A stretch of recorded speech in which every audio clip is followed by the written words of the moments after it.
Assalamualaikum warahmatullahi wabarakatuh. Bismillahirrahmanirrahim. Alhamdulillahirabbil alamin.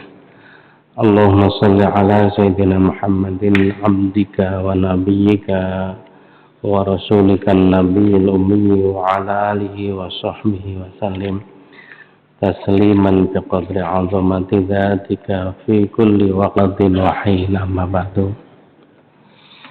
Bapak Ibu, para jamaah rahimakumullah, syukur alhamdulillah pada pagi ini kita bisa melanjutkan kajian kita setiap hari Ahad. Mudah-mudahan kajian pagi ini disertai hidayah dari Allah dan menjadi keterangan yang manfaat barokah. Semua rangkaian ibadah kita, doa kita diterima oleh Allah Subhanahu wa taala. Semua keluarga kita selalu dijaga dan dilindungi oleh Allah. Yang sakit mudah-mudahan disembuhkan oleh Allah, diberikan kesehatan, kekuatan iman lahir dan batin. Dan kalaulah satu saat kita semua dipanggil oleh Allah, mudah-mudahan dalam keadaan husnul khotimah. Amin ya rabbal alamin. Ala hadiniya wa likulli niyatin sholihah wa li hajatin wa hajatikum Allah ta'ala musyafa'an Rasulullah sallallahu alaihi wasallam, khususan Imam Ghazali. Al-Fatihah. A'udzu billahi minasyaitonir rajim. Bismillahirrahmanirrahim. Alhamdulillahirabbil iyyaka na'budu wa iyyaka nasta'in. Ihdinas siratal mustaqim. Shiratal ladzina an'amta 'alaihim ghairil maghdubi 'alaihim waladdallin. Mari kita awali dengan bacaan sholawat sekali saja. Sallallahu ala Muhammad sallallahu alaihi wasallam. Sallallahu ala Muhammad sallallahu alaihi wasallam. Mari kita baca Fatihah sekali lagi, ditujukan pada saudara-saudara kita kaum muslimin yang sedang berjuang di Palestina. Mudah-mudahan diberikan kemenangan oleh Allah dan Palestina menjadi negara yang merdeka, baldatun thayyibatun wa rabbun ghafur. Lillahi ta'ala lana wa lahumul Fatihah. A'udzu billahi minasyaitonir rajim. Bismillahirrahmanirrahim. Alhamdulillahi rabbil alamin. Iyyaka na'budu wa iyyaka nasta'in. Ihdinas siratal mustaqim. Shiratal ladzina an'amta 'alaihim ghairil maghdubi 'alaihim. Bapak Ibu yang kami hormati, pagi ini kami akan membaca satu hadis yang agak panjang yang dikutip oleh Imam Ghazali dalam kitabnya Bidayatul Hidayah. Bismillahirrahmanirrahim. Rawa Ibnul Mubarak bi isnadihi an rajulin. Hadis ini diceritakan oleh Ibnu Mubarak,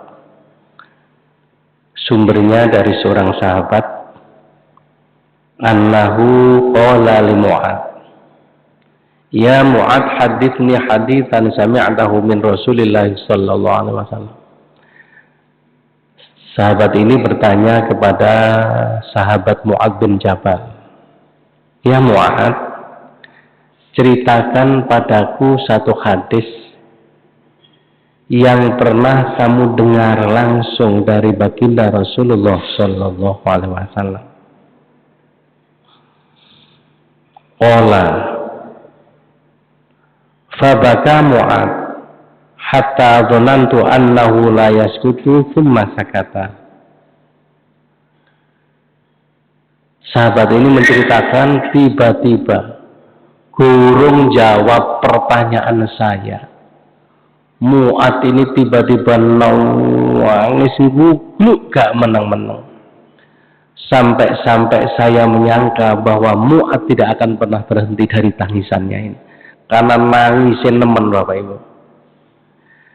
Begitu beliau diam dari tangisnya, summa qala, kemudian beliau bilang, sami'tu Rasulullah sallallahu alaihi wasallam yaqulu li.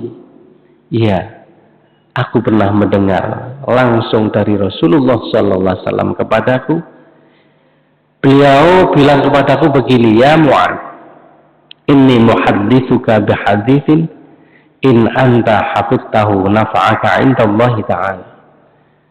Saya akan menceritakan atau menyampaikan satu hadis kepadamu. Jika kamu mampu menjaganya,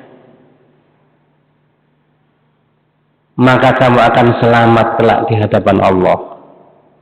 Wa in anta dhayya'tahu wa lam tahfadhu in qata'at hujjatu 'indallahi ta'ala yaumal qiyamah. Tapi kalau tidak mampu menjaga, apalagi sampai menyanyiakan apa yang saya sampaikan ini, maka saya tidak tahu nasibmu nanti kelak di hadapan Allah pada hari kiamat. Ya pasti celaka. Ya Mu'ad, kata Rasulullah, innallaha tabaraka wa ta'ala khalaqa sab'a imlakin.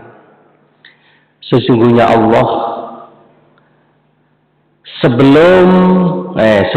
Allah itu menciptakan 7 malaikat qabla ayyakhuqas samawati wal ardh, sebelum Allah menciptakan langit dan bumi.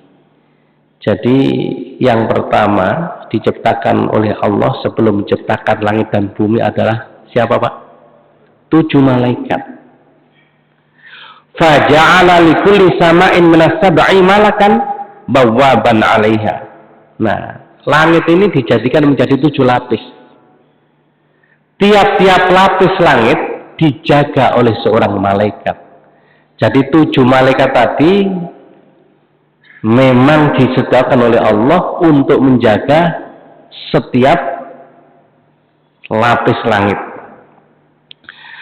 Fatas'adul hafazatu bi'amalil abdi min hina yusbihu ila hini yumsi. Suatu ketika malaikat hafazah membawa naik amal seorang hamba yang telah dikerjakan mulai pagi hingga sore. Lahu nurun kanuris syamsi. Amalnya bercahaya seperti cahaya matahari. Wah, kan luar biasa hebat nih. Hatta idza su'idat bihi ila sama'id dunya. Begitu nyampe di langit lapisan pertama, Rasulullah menyebutkan dengan langit dunia, karena langit pertama ini sangat dekat dengan dunia. Ya mungkin yang kita lihat itu Bapak Ibu ya, begitu notok nyampe di sana, langit itu ternyata kalau kita lihat warnanya apa, Pak? Biru. Zakatu fakatsarathu, amalnya bersih dan luar biasa banyak. Begitu nyampe di langit pertama, fayaqulul malakul muwakkalu bihalil hafadzah. Malaikat penjaga langit pertama tadi kemudian bilang kepada malaikat hafadzah, idribu bihadzal amali wajah sahibi. Pukulkan dan lemparkan amal yang kamu bawa ini ke wajah pemiliknya. Ana sahibul ghibah. Aku adalah malaikat yang diutus oleh Allah untuk mencatat orang-orang yang tukang ghibah. Ghibah itu apa? Ngerasani. Nah, amarani rabbi alla ad'amala man ightaba linnas. Aku diutus oleh Tuhanku untuk tidak membiarkan amal-amalnya orang yang tukang ghibah, walaupun tadi disebutkan Rasulullah amalnya bercahaya seperti cahaya matahari, ya, amalnya bersih dan terbilang banyak.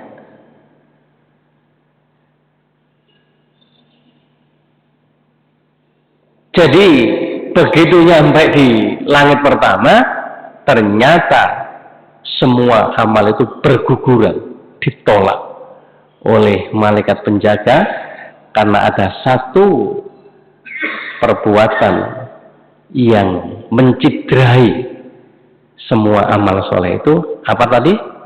Riba. Jadi Masya Allah, ini riba ini sangat membahayakan ternyata Pak nih. Ya, bahasanya nila setitik merusak susu sebelang, hancur sudah. Nah, makanya sing wis ya wis, sing dukung 01 kita tunggu saja karena belum selesai. Nggak usah ngerasani. Ini kan lagi viral ini. Nah, ngerasani ini sudah ada media khusus ya biar mereka semua ya. Wah, ini kan semuanya katanya sudah disetting. Ya, kalau jenengan sebagian delok lah, bu disetting temen, bu enggak. Bisa dikondisikan. Ya, tapi yang jelas siapa yang akan jadi presiden itu kan semua sudah ada catatannya. Qulillahumma malikal mulki tu'til mulka man tasya. Jadi Allah sudah sebelum kita dilahirkan ke dunia, siapa yang akan menjadi pemimpin di negeri ini itu sudah ada catatannya. Cuma prosesnya wis ngeten iki. Yang penting kula jenengan tetap jamaah kuliah subuh, ngaji, mari ngono sarapan. Alhamdulillah. Sopo presidennya kan ya tetap ngeten iki ya. Ya. Jadi ngerasani. Cuma nanti ataupun pernah nanti saya sampaikan lah, ada ngerasani yang diperbolehkan itu. Sampun nggih? Nah, ingat saya sudah ya, di antaranya ada orang yang memang pekerjaannya melakukan kemungkaran. Dalam rangka untuk mencegah perbuatan mungkar itu kita boleh ngerasani. Misalnya, ono wong tukang maling, ben jamaah nang masjid, ono sing kelangan. Dilalah suatu ketika dia rajin ke masjid. Jenengan oleh ngerasani, hati-hati. Iku Pak Jazil ingin ana sing kelangan lah, ngoten. Jadi dalam rangka supaya tidak timbul korban, supaya hati-hati dan waspada, karena kebiasaan nih ono uang iku mlebu, nah maka itu boleh dirasani, Pak. Yang kedua, dalam rangka mencegah supaya tidak terjadi berikutnya, oleh ngelaporno ke polisi, nek maling itu kudu dicekel. Nah, ketika kalian dengan laporakan ke polisi, kan nggak mungkin ini kalau maling sopo masjid, mau Quran, kan mboten mungkin. Jadi sudah dicekel ngono. Kan mesti ngomong wingin ani nyolong sandal, Pak, enak sing kewalingan. Buktine niki. Ngoten lah, akhirnya dicekel. Atau kita lagi muncul persoalan rumah tangga, bingung. Ya kita terus rumah tangga apa enggak? Di dalam rangka mencari fatwa. Nah, matur kepada Ustadz Kiai niki mboten diceritakno kejadian aslinya kan gak iso ngei fatwa. Lah kok kula niki dos pundi rumah tangga kula. Lho piye? Nggih dos pundi ngeten iki. Tapi gak diceritakno. Lah terpaksa ngrasani bojo tapi dalam rangka untuk mencari solusi yang terbaik ini Bu dan seterusnya. Misalnya dengan ngerasani kula, mboten napa-napa, oleh. Pak Jazil ngajine pancet ngono iku wis gak seneng aku. Diterus napa enggak? Wis sing apik gak? Lah iku oleh. Supaya tidak timbul korban. Nah, Bapak Ibu yang kami hormati, selanjutnya. Qala dawuh kanjeng Nabi, "Tsumma ta'til hafadhu bi amalin shalihin min a'malil abdi." Malaikat hafadzah membawa amal seorang hamba. Fazakihi wa tukatsiruhu. Amalnya juga bagus dan banyak. Hatta tablugha bihi ila sama'is tsaniyah. Begitu nyampe di langit pertama, fayaqulu lahumul malakul muwakkalu biha. Kemudian dicegat oleh malaikat penjaga langit kedua. Kifu, berhentilah.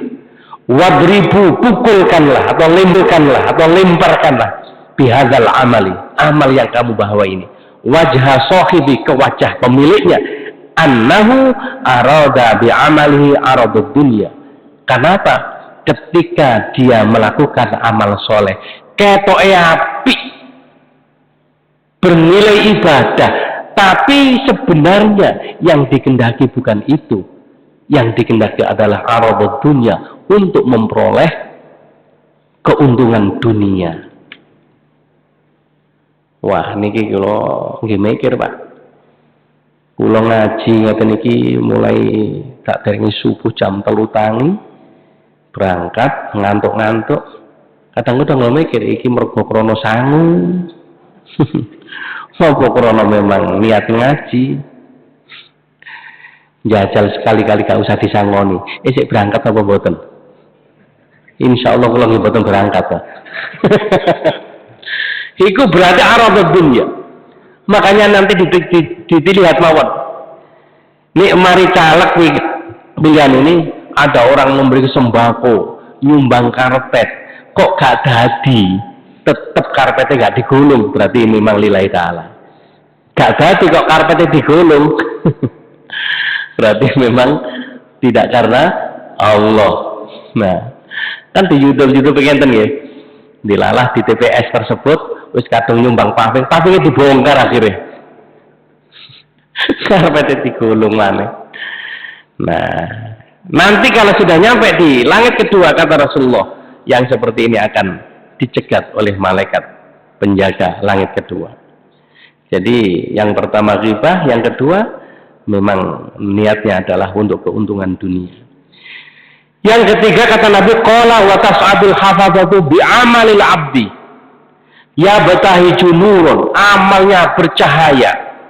Min sodakotin, sodakohnya rajin, sholatin, wasolatin, sholatnya juga nggak pernah telat jamaah, wasiamin, posone luar biasa. Qad a'jabal hafazah, sampai-sampai membuat takjub, heran, kagum malaikat hafazah karena amal seorang hamba ini. Fayujawizuna bihi ila sama'i tsaniyah. Begitu nyampe di langit yang ketiga, kemudian malaikat penjaga langit ketiga mengatakan kifu wadribu bihadzal amali wajah sahibi. Berhenti. Lemparkan, pukulkan ke wajah pemiliknya. Ana malakul kibri. Aku adalah malaikat yang tukang nyatet wong-wong sing duwe hati sing kibri niku apa? Takabur, sombong. Sombong niku napa, Pak? Ya sombong. Ya, kemarin kan pernah saya ceritakan ya, di Madura itu ya gara-gara di hati sombong itu. Dielingno, sing elingno malah dikaplok akhirnya carok. Nah, mati. Ya, makanya saya teringat ini Imam Ghazali menceritakan begini. Ada seorang nelayan. Kebetulan nelayan ini nggak punya pekerjaan tetap kecuali hanya mancing. Jadi nelayan melarat, Pak, bukan berarti duwe jolo niku mboten. Tiap hari kerjanya sebagai pemancing. Anak istrinya diingoni hari hasil mancing ini oleh kata, sebagian dijual, sebagian untuk lauk pauk sendiri. Dilalah suatu ketika mulai pagi sampai siang mancing niku mboten kantuk nopo-nopo. Sampai disabarno, ditunggu sampai hampir matahari terbenam. Tidak ada satupun ikan yang mau menyambarnya. Akhirnya piyambake matur datang Gusti Allah, ya Allah, kalau saya pulang tidak membawa ikan, jangan salahkan aku. Kalau hari ini anak dan istriku kaliran, mboten mangan, karena engkau tidak memberikan rezeki kepadaku. Aku sudah berusaha sesuai dengan kemampuanku, tapi memang engkau tidak memberikan hasil apapun hari ini. Sekali lagi ya Allah. Oh, jadi Gusti Allah ditantang. Saya akan melempar kail saya. Kalau tidak dapat, saya akan pulang dengan tangan hampa. Anakku, istriku, pasti akan kelaparan. Dengan menyebut nama Allah, Bismillahirrahmanirrahim, kail dilempar, Pak. Begitu dilempar, ada sebuah keajaiban Gusti Allah. Dilalah, disambar ikan besar. Iwak ini gigine merongos. Iwak nopo niku, Pak? Piranha kira-kira ngoten ya. Atau bawal. Sing gigine anutan besar. Wah, ditarik luar biasa. Begitu oleh, kemudian dibawa tengguluk pakai pancing ini kok klopet-klopet. Dilalah ada seorang raja yang kebetulan jalan-jalan dengan pengawalnya. Delok iwak sing digawa pemancing nih Pak, tertarik. Iwak gede klopet-klopet, langsung dia ngomong kepada pengawalnya, andai kata aku bisa membawa ikan itu untuk hadiah istriku, alangkah senangnya. Ikannya besar, masih hidup. Dilalah pemancing dicegat. Terus kemudian diminta, mohon maaf Tuan, saya sudah seharian mancing tidak mendapatkan apapun kecuali satu ini saja. Kalau ini diminta Tuan, bagaimana dengan anak dan istriku? Gak peduli. Sing penting aku harus membawa ini. Jenenge rojo Pak. Ya kalah. Akhirnya dipaksa, digomole. Atas kekuasaan Allah, begitu iwak ini dipegang raja, arep diterangno bojone, dadak nyakot. Tangannya akhirnya mengucurkan darah, terus melepuh abuh, dan nyerinya luar biasa. Tabib-tabib itu dipanggil, tidak ada yang mampu menyembuhkan. Akhirnya ada seorang tabib yang bilang, kalau tidak segera diamputasi, akan menjalar ke seluruh tubuh. Karena ini bukan gigitan biasa, tapi berbisa.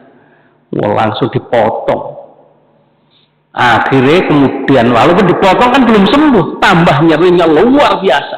Akhirnya ada seorang tabib yang waliullah, ini bukan sakit biasa dan bukan gigitan yang biasa. Cuma saya ingin tahu gimana ceritanya. Wong ikan aja kok sampai kayak gini. Diceritakan, lah itulah. Oleh karena itu kamu tidak akan sembuh kecuali harus memohon ridhonya kepada seorang nelayan tadi. Digoleki Pak, sampai ketemu nelayan ini dipanggil untuk datang ke rumahnya, diminta ridhonya dan minta maaf sampai tangannya kepotong. Terus raja ditanya, apa yang kamu ucapkan ketika ikan ini saya bawa? Wahai tuanku, mohon maaf, aku kan sudah bilang bahwa ini adalah hasil satu-satunya yang kudapat untuk anak istriku, tapi engkau memaksa. Ketika itulah aku kemudian hanya bilang kepada Allah begini, ya Allah, karena kekuasaannya dia telah semena-mena kepadaku, karena itu tunjukkan kuasamu. Nah, akhirnya Gusti Allah dilawan. Ya, karena sikap sombong akhirnya memberikan pelajaran. Baiklah tuanku, aku telah mengikhlaskan, memaafkan semuanya, semoga kamu sembuh. Terima kasih. Sebagai hadiah Pak, akhirnya anak dan bojo ini tiap bulan dikasih subsidi dari negara. Tapi kan walaupun di sepuro tangannya wis kadung bodol kan ngeten. Ya, karena sombong. Nah, orang yang berhati sombong ini nanti ketika di langit ketiga, kata Rasulullah, akan dibilang walaupun amalnya luar biasa banyak, ternyata satu persatu sifat yang jelek tadi itu kan sebenarnya sifat yang ada di dalam hati kita, ya. Karena orang sombong, ngerasani kan itu kan abstrak, nggak ada orang yang tahu pekerjaan hati yang kita harus bisa meminit bersama, tapi bisa merusakkan semua amal soleh kita. Oleh karena itu Bapak Ibu, supaya saya tidak dikatakan sombong, ngaji ini cukup sak meneai. Lu jangan-jangan akeh sombong. Ya, jadi kan langitnya masih papat ya Bang ya. Yang jangan dirutin, ini nanti kan diteruskan lagi karena sarapannya sudah siap ya. Jadi ada 3 yang kita peroleh, mudah-mudahan kita semua dihindarkan dari sifat ghibah. Yang kedua, beramal soleh karena Allah bukan karena kepentingan dunia. Dan yang ketiga, bisa menjaga diri dari sifat sombong, karena Rasulullah pernah menyatakan dalam hadis yang lain, la yadkhulul jannata man fi qalbihi miskalu dzarratin min kibarin. Tidak akan masuk surga orang yang di dalam hatinya walaupun sebesar dzarrah, sebesar biji sawi, min kibarin, dari sifat sombong. Ya, makanya sing menang itu sampai sombong, ya, itu kan membahayakan. Nah, kemudian sahabat bertanya, ya Rasulullah, kalau ada orang pakaian perlinte bagus, ibunya juga seperti itu, laki-laki pakai sandal yang bagus, apakah mereka disebut sombong? Tidak. Innallaha jamilun yuhibbul jamal. Itu bukan sombong, karena Allah sesungguhnya adalah zat yang maha indah, suka dengan keindahan. Sehingga kalau jenengan ke pesta, ke undangan, keluar pakai baju bagus, kemudian ibu-ibu juga pakai rias bagus, itu bukan sombong. Ya, cuma akan menjadi sombong kalau kemudian pakai gelang, keroncong, kemudian untuk menunjukkan gelangnya ini banyak, kemudian nggawa kipas, dikipas-kipas, akhirnya kan munyer. Itu menjadi sombong. Nah, kemudian Rasulullah menyatakan, al-kibru batrul haq wa ghamtun nas. Sombong adalah orang yang menolak kebenaran dan suka meremehkan orang lain. Sehingga kalau ada orang yang merasa lebih baik dirinya dari orang lain, yaitulah orang yang sombong. Ya, saya kira demikian Bapak Ibu. Mudah-mudahan ini menjadi keterangan yang manfaat dan barokah. Dan insya Allah kita akan lanjutkan pada 2 bulan berikutnya di minggu ketiga setiap bulan genap. Ya, mudah-mudahan panjang umur dan barokah sehingga bisa bersilaturahim kembali. Amin ya rabbal alamin. Allahumma sholli ala sayyidina Muhammad wa ala ali sayyidina Muhammad walhamdulillahi rabbil alamin. Rabbana ighfir lana wa li walidina warhamhum kama rabbawna shighara. Rabbana atina fid dunya hasanah fil akhirati hasanah wa qina adzabannar wa adkhilnal jannata ma'al abrar ya aziz ya ghafar ya rabbal alamin. Wa sallallahu ala sayyidina Muhammadin walhamdulillahi rabbil alamin. Terima kasih atas perhatiannya. Mohon maaf atas segala kekurangan. Akhirul kalam wallahu muwaffiq ila aqwamit thoriq. Wassalamualaikum warahmatullahi wabarakatuh. Subhanakallahumma wa bihamdika asyhadu an la ilaha illa anta astaghfiruka wa atubu ilaik. Sallallahu ala Muhammad.